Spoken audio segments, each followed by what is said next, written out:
Why do bad things happen to good people? Sometimes you've asked this question from yourself. I'm a good person. I help everyone. I don't hurt anyone. I can see myself as a good person.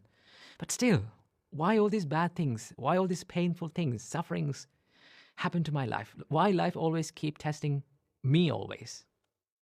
Well, these questions we've asked most of the times in our life, right? Do you know how Buddha saw this? In the night of his enlightenment, the first thing that he realized was that life is consist of suffering. Suffering is a part of everyone's life, right? So Buddha did not say suffering as a part of good people's life or a bad people's life. Buddha saw that suffering was universal, right?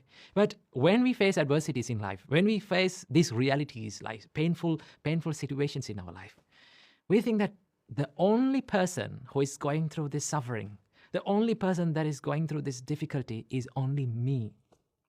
That is how everyone feels. Not to lie, sometimes I feel that. But what Buddha teaches us to see it as is to see the suffering as a universal thing. I'll tell you a story. A young mother lost her baby, but she loved her baby so much that she refused to accept her baby's death. What she did? She took her baby and ran from one village to another, one city to another, finding a doctor to cure her baby. But no one could bring a dead person back to life. Finally, she met the Buddha. The Buddha said, "Okay, I will cure your baby.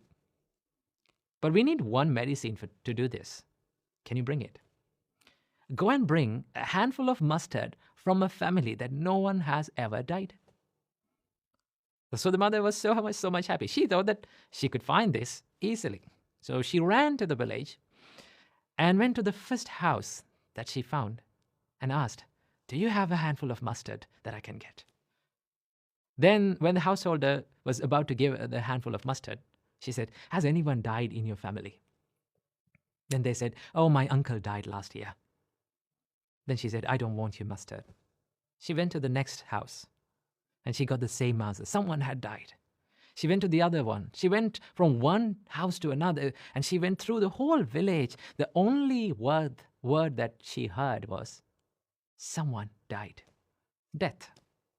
Then she understood, okay, death is not only for me. Death was something that I always heard in this journey. Maybe my child is dead. So